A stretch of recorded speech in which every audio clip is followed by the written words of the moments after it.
Silakan duduk teman-teman sekalian yang dikasihi oleh Tuhan.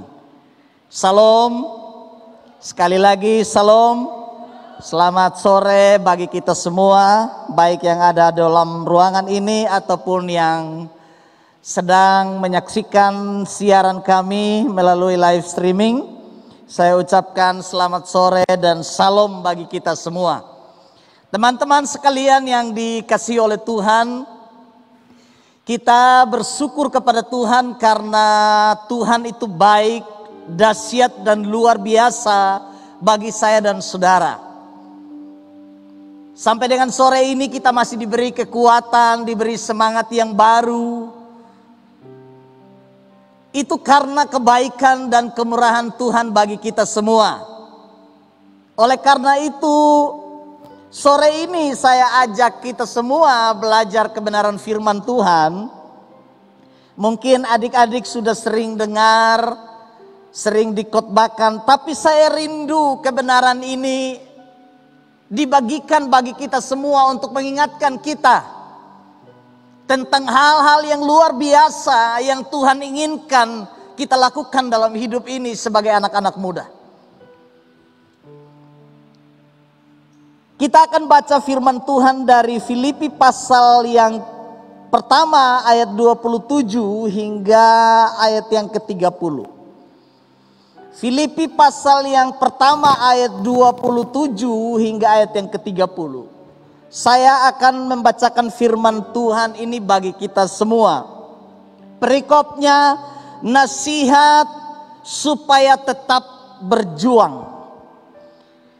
Hanya hendaklah hidupmu berpadanan dengan Injil Kristus, supaya apabila aku datang, aku melihat, dan apabila aku tidak datang, aku mendengar, bahwa kamu teguh berdiri dalam satu roh, dan sehati sejiwa berjuang untuk iman yang timbul dari berita Injil, dengan tiada digentarkan sedikit pun oleh lawanmu.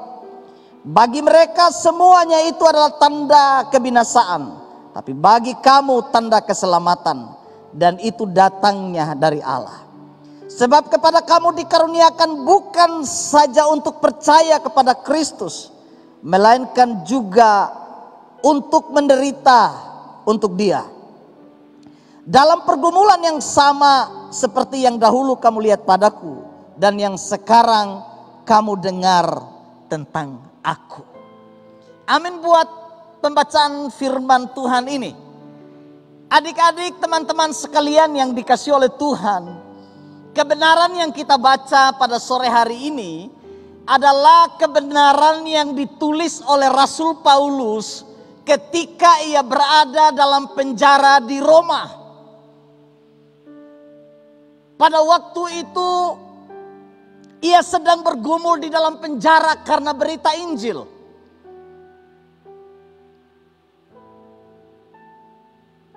Dia di penjara bukan karena melakukan sebuah kejahatan besar. Bukan. Tapi dia di penjara karena berita Injil. Dan dari dalam penjara inilah ia menulis surat kepada jemaat yang ada di Filipi, untuk memberikan nasihat kepada mereka supaya mereka tetap bersukacita di dalam Tuhan. Makanya tema dari surat Filipi ini, temanya adalah sukacita. Aneh ya teman-teman ya, temanya sukacita tapi lagi berada dalam penjara. Tema surat ini temanya sukacita, tapi lagi sedang menderita di dalam penjara. Lagi sedang berjuang di dalam penjara. Inilah yang luar biasa yang mau disampaikan oleh Rasul Paulus kepada anak-anak Tuhan yang ada di Filipi. Supaya mereka sekalipun dalam penderitaan, sekalipun dalam kesusahan, sekalipun dalam pergumulan, mereka tetap bersukacita. Amin. Amin. Ya. Coba lihat teman di samping kiri kanan. Apakah ada wajah-wajah sukacita? Atau wajah-wajah penjara yang penuh dengan pergumulan, penuh dengan penderitaan, penuh dengan kesusahan, tidak menggambarkan sedikit pun sukacita dari Tuhan. Memang saya lihat semua ada pakai masker ya. Memang tidak kelihatan senyum di wajah. Tapi dari tatapan mata bisa terlihat apakah ini benar-benar sedang bersukacita atau sedang bergumul di dalam penjara. Halo. Saya berharap sore hari ini seperti kebenaran firman Tuhan yang kita baca dalam surat Filipi ini, kita sedang berada di dalam sukacita Tuhan. Amin. Inilah rahasianya kenapa Paulus tetap bersukacita sekalipun ia di dalam penjara. Karena dia tahu yang menyertai dia adalah Tuhan yang dahsyat dan luar biasa. Berikan tepuk tangan yang meriah bagi Tuhan. Dia tahu benar siapa yang menyertainya dalam penderitaan. Dia tahu betul siapa yang sedang bersama-sama dengan dia. Saya sungguh percaya anak-anak muda. Ada begitu banyak tantangan, ada begitu banyak persoalan dalam hidup saya dan saudara. Tapi kalau kita tahu siapa yang menyertai kita, maka kita akan bersuka cita. Amin. Amin. Teman-teman sekalian yang dikasihi oleh Tuhan, Paulus memberikan nasihat supaya tetap berjuang sekalipun saya dan saudara menderita, sekalipun sedang dalam pergumulan. Memang perjuangan ini berat. Perjuangan yang saya dan saudara hadapi dalam hidup sekarang ini sulit. Tapi kita diminta untuk tetap berjuang. Engkau tidak berjuang sendiri. Amin. Amin. Ada Tuhan yang berjuang bersama-sama dengan engkau. Mungkin saat ini engkau merasa saya sendirian berjuang. Saya sendirian bergumul. Saya sendirian menderita. Tapi dengar, engkau tidak bergumul sendiri. Ada Tuhan yang sedang bersama-sama berjuang dengan engkau. Teman-teman sekalian yang dikasihi oleh Tuhan, itu sebabnya dalam ayat 27, hanya hendaklah hidupmu berpadanan dengan Injil Kristus. Dalam perjuangan ini, dalam perjuangan yang sulit ini, firman Tuhan menasihati, hanya hendaklah hidupmu berpadanan dengan Injil Kristus. Kata berpadanan, hidup berpadanan dengan Injil Kristus ini, teman-teman, itu diterjemahkan dari bahasa Yunani dari kata politeuste. Dari kata politeuste, bahasa Yunani. Artinya hidup sesuai atau hidup sebagai warga kerajaan. Hidup sebagai warga negara. Filipi pada waktu itu sedang dijajah oleh Roma. Oleh karena itu, dalam nasihat ini, Paulus memberikan nasihat yang penting bagi mereka. Yang pertama, sebagai warga negara Roma, mereka harus hidup sesuai dengan undang-undang Roma. Amin. Amin. Ini yang pertama. Harus sesuai dengan undang-undang yang berlaku di Roma yang sedang menjajah Filipi pada waktu itu. Kita di Indonesia sebagai anak-anak muda, kita harus hidup sesuai dengan Pancasila dan Undang-Undang Dasar 1945. Amin. Amin. Itu sebagai warga negara yang baik. NKRI harga mati, itu penting, warga negara yang baik. Itu sebagai warga negara yang baik. Dan yang kedua nasihat Paulus, selain sebagai warga negara, kita juga adalah warga kerajaan sorga. Amin. Amin. Coba tunjuk teman di samping kiri kanan, bilang, kau warga negara sorga. Kau warga kerajaan sorga. Dan kalau warga negara sorga, berarti kau harus hidup sesuai dengan aturan-aturan sorga. Amin. Kau harus hidup sesuai dengan undang-undang sorga. Banyak orang mengatakan saya anak raja. Makanya lagu-lagu sekolah minggu dikatakan, aku anak raja, engkau anak raja, kita semua anak raja, haleluya. Semua kita anak raja, tapi kadang-kadang kita lupa. Kita ingat status sebagai anak raja, tapi kadang-kadang tidak hidup sesuai dengan aturan kerajaan. Kadang-kadang tidak hidup sesuai dengan aturan Injil. Tidak hidup sesuai dengan firman. Oleh karena itu sebagai anak-anak muda, hiduplah sesuai dengan undang-undang sorga, yaitu firman. Amin. Amin. Amin. Berikan tepuk tangan yang meriah bagi Tuhan kita. Kita punya undang-undang. Undang-undang sorga, berita Injil. Injil itu harus menjadi patokan dan dasar dari hidup saya dan saudara sebagai anak-anak muda. Supaya apa? Supaya engkau kuat berjuang menghadapi tantangan yang ada di dalam dunia ini. Kalau firman tidak menjadi dasar dalam hidup saya dan saudara, engkau akan menjadi anak-anak muda yang kalah. Engkau akan menjadi anak-anak muda yang cepat jatuh. Tetapi kalau kita hidup berpadanan dengan kebenaran, berpadanan dengan Injil, engkau akan menjadi anak-anak muda yang mampu mengalahkan semua tantangan yang ada di depanmu. Oleh karena itu, nasihat ini adalah nasihat supaya tetap berjuang. Sebagai warga kerajaan sorga, jangan hanya ingat berkat sorganya saja.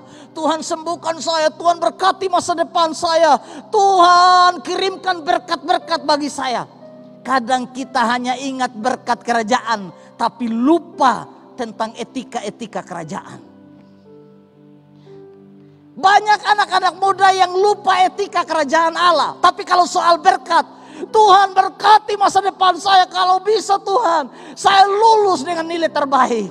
Luar biasa. Tapi ingat juga etika kerajaan. Amin. Amin. Ingat juga. Saya bacakan sedikit gambaran bagaimana cara hidup sebagai warga negara sorga. Dalam Filipi 2 ayat 14 di sini dikatakan, lakukanlah segala sesuatu dengan tidak bersungut-sungut dan berbantah-bantahan, supaya kamu tiada beraib dan tiada bernoda, sebagai anak-anak Allah yang tidak bercela di tengah-tengah angkatan yang bengkok hatinya dan yang sesat ini, sehingga kamu bercahaya di antara mereka seperti bintang-bintang di langit, sambil berpegang pada firman kehidupan. Nah ini, lakukan segala sesuatu dengan tidak bersungut-sungut, dengan tidak berbantah-bantah. Dikatakan supaya kamu tidak beraib, tiada bernoda, sebagai anak-anak Allah di tengah-tengah dunia yang bengkok hati. Ada angkatan yang bengkok hati. Saya tidak tahu bengkok hati itu seperti apa. Mungkin hatinya begini tapi tiba-tiba begini. Ya. Tapi yang bengkok hati di sini menunjukkan kepada angkatan yang tidak taat kepada firman. Orang-orang yang tidak taat kepada kebenaran. Tapi kita harus menjadi anak-anak yang hatinya lurus. Amin. Amin. Yang hatinya lurus, jangan bengkok, harus lurus. Tapi saya percaya di sini tidak ada yang bengkok hati. Amin. Semua hatinya lurus-lurus. Amin. Iya. Tidak ada yang menyimpang ke kiri dan ke kanan. Iya. Semuanya lurus-lurus.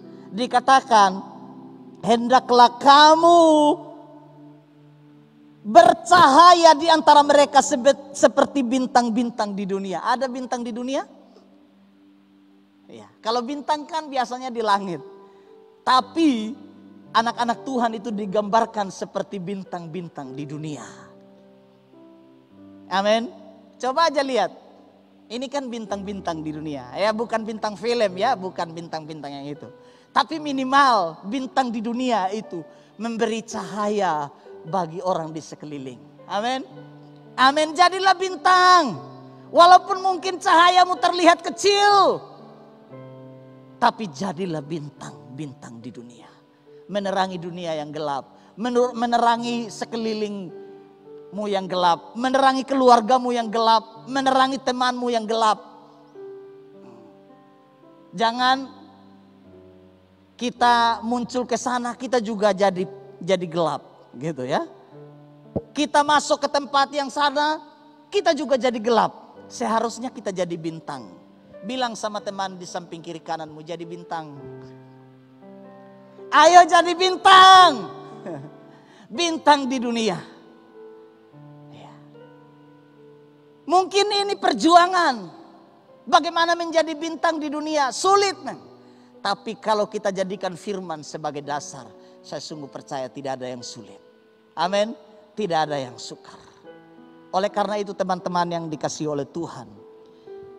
Lewat kebenaran firman Tuhan yang saya sampaikan pada malam ini. Kiranya menguatkan kita. Sebab firman Tuhan katakan begini. Kita bukan hanya dipanggil atau dikaruniakan untuk percaya. Tapi kita juga dikaruniakan untuk menderita. Jadi kalau saat ini engkau bergumul, berjuang, menderita karena engkau mempertahankan kebenaran. Hidup sebagai anak-anak Tuhan dalam kebenaran. Itu sebuah kehormatan. Karena ketika saya dan saudara menderita karena kebenaran. Menderita karena Injil. Bertahan untuk hidup benar di tengah-tengah ketidakbenaran. Itu sebuah kehormatan. Amin. Amin. Dan itu karunia. Sesuatu yang baik dari Tuhan. Lewat semua tantangan. Lewat semua penderitaan yang teman-teman sedang alami saat ini. Percaya Tuhan punya rencana yang indah bagimu. Jangan takut. Jangan takut. Firman Tuhan katakan jangan gentar oleh lawanmu. Di sekeliling kita mungkin banyak lawan. Banyak musuh di sekeliling saya dan saudara. Tapi firman Tuhan katakan jangan gentar sedikit pun oleh lawanmu. Tapi hendaklah kamu menjadi bintang-bintang di dunia yang memancarkan cahaya kebenaran, cahaya Injil, cahaya firman. Sehingga orang yang melihat hidup kita, mereka benar-benar menjadi berubah karena apa? Karena hidup kita benar-benar jadi berkat bagi orang lain. Amin. Amin. Ya, berikan tepuk tangan yang meriah dulu untuk Tuhan. Teman-teman sekalian, untuk mengakhiri kebenaran ini, saya mau bilang kepada kita semua bahwa engkau tidak berjuang sendiri. Engkau tidak menderita sendiri. Ada banyak tantangan, ada banyak persoalan yang engkau hadapi saat ini. Tetaplah hidup berpadanan dengan Injil. Tetaplah hidup sebagai warga kerajaan sorga. Sebagai anak-anak sorga. Jangan dipengaruhi oleh keadaan dunia. Tapi tetaplah fokus kepada Tuhan. Supaya seperti yang disampaikan oleh Paulus. Aku mendengar, aku melihat. Kamu tetap berpegang teguh kepada kebenaran. Kepada firman. Bukan untuk dipuji orang, bukan. Bukan untuk mendapatkan sanjungan, bukan. Tapi kita lakukan karena saya dan saudara mengasihi Tuhan. Teman-teman sekalian yang dikasihi oleh Tuhan. Saya ajak kita semua tundukkan kepala.